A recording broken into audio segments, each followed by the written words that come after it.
Okay, itu saja kelas kita pada hari ini. Ana harap korang faham tau. Hafiz, Dawi B. Faham doktor. Ish, budak ni. Zam, faham? Kalau kamu ada persoalan, tanya saya, Hafiz dan Dawi B tau. Okay, jumpa korang minggu depan. Assalamualaikum.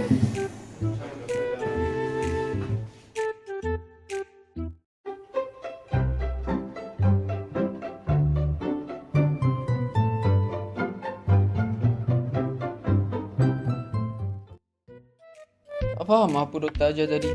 Tak hadis apa tak? Riahat lah, masyuk lah, aziz lah, gaib lah. Keliru gila. Apa yang kau keliru? Benda tu semua senang je. Boleh je kita bezakan sebab semua hadis tu ada kriteria dan ciri tersendiri. Senang je nak bezakan, serius.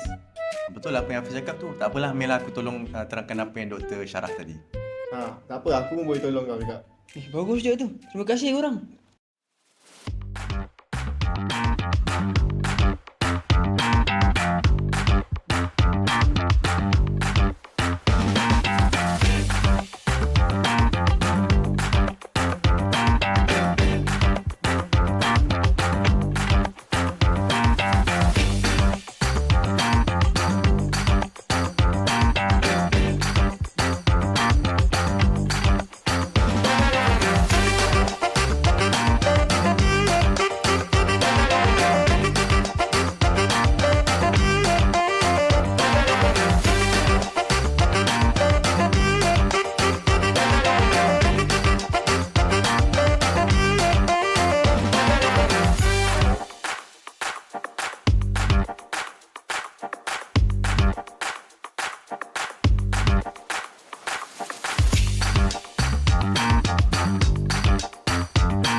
Sunat Nabi Dawud Ahwan.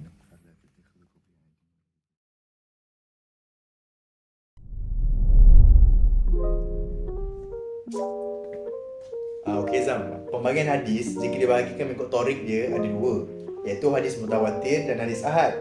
Yang pertama, aku nak terangkan tentang hadis mutawatir.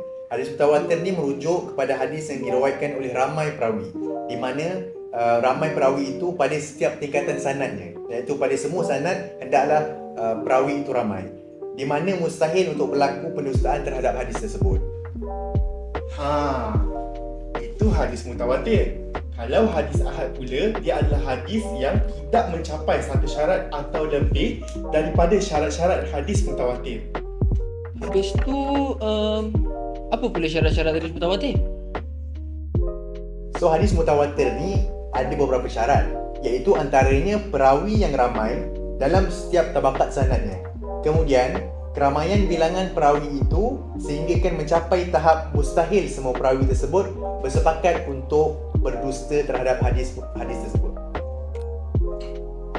Selain itu, rantaian hadis mutawatir mestilah berterusan bilangan yang ramai tersebut sepanjang sanad, iaitu dari asal sanad sampai hujung.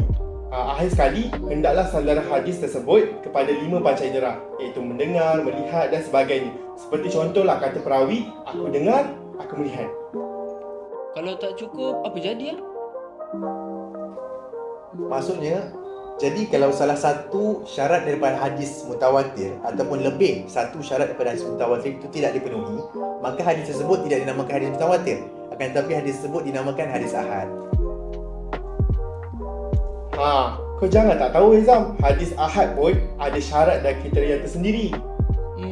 Apa pula ciri-ciri and kriteria hadis ahad ni? Antara kriteria hadis ahad adalah sanadnya bersambung dan tidak terputus, serta perawinya mestilah seorang yang adil dan dhabit.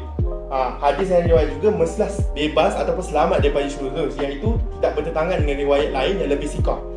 Dan hadis ahad ni dia kena selamat dari kecacatan yang akan membuatkannya terus terpelihara. Macam tu. Ciri-ciri hadis ahad adalah jalan riwayatnya mestilah sampai kepada Rasulullah SAW, Sanad hadis juga tidak mencapai tahap mutawatir dan diriwayatkan melalui pelbagai peringkat perawi.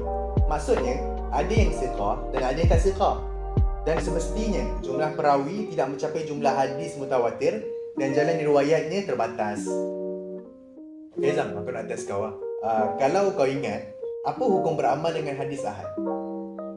Yang tu aku ingat.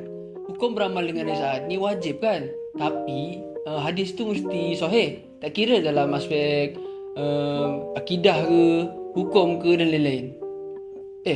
Tapi bukan ada ke golongan yang meragui validiti hadis ahad ni? Ada segelintir golongan seperti Islam liberal ni yang mempertikaikan dan menolak hadis ahad dengan dua kemungkinan. Yang pertama iaitu mereka ni tak memiliki ilmu dalam bidang hadis ni, dalam mendalami hadis ahad, ataupun mereka ni sengaja je nak tolak hadis Rasulullah dengan alasan hadis ahad. Jadi sebenarnya perkara ni sudah pun dibahaskan daripada zaman dulu lagi. Tetapi mereka saja je nak timbulkan balik untuk memecah belahkan umat Islam. Jadi kalau kau nak tahu, benda-benda macam ni lah yang menyebabkan mereka ni perlu memahami lagi tentang kehujahan hadis ahad. Jadi perkara-perkara ini telah dibahaskan oleh perkara ini melibatkan akidah, dan akidah tu merupakan satu bersifat yakin, sedangkan hadis ahad ni dia memberikan faedah secara sangkaan sahaja. Jadi terdapatlah beberapa hujah untuk membahaskan tentang perkara inilah kan. So kita lihat kepada yang pertama, iaitu hujah daripada Imam Asy-Syafi'i. Hujahan yang kedua iaitu Imam Asy-Syafi'i, dan hujahan yang ketiga Imam Ibnu Hajar Asqalani. Wujudnya golongan yang berpendapat bahawa hadis ahad adalah diragui. Contohnya golongan seperti Syiah Rafidhah dan golongan Mu'tazilah. Hujah Imam Syafi'i atau jawapannya bagi membidas orientalis atau pandangan yang syak terhadap hadis ahad adalah hujah yang pertama berdasarkan hadis diriwayatkan oleh Abdullah bin Mas'ud seperti yang tertera. Situasi ini menunjukkan bahawa Nabi menyuruh sesiapa sahaja menyampaikan hadis kepada orang lain walaupun tidak mencapai tahap mutawatir. Hujah yang kedua adalah berdasarkan hadis yang diriwayatkan oleh Ubaidullah bin Abi Rafi seperti yang tertera. Daripada hadis ini kita dapat fahami bahawa kita perlu ikut Al-Quran dan hadis, bukannya kitab Allah sahaja. Al-Quran dan hadis perlulah berjalan seiringan kerana melengkapi antara satu sama lain. Sebagai contohnya, kitab Allah berkaitan dengan semua bangkai adalah haram. Lalu hadis Nabi berperanan untuk memperincikan ayat umum dengan pernyataan bahawa semua bangkai adalah haram kecuali bangkai di laut. Hujah ini adalah untuk membidas golongan yang syak wasangka terhadap hadis dan golongan anti hadis yang menolak hadis Rasulullah sebagai ajaran yang wajib diikuti. Faham. Macam tu rupanya hadis ahad. Terima kasih korang. Sekarang aku dah faham tu semua.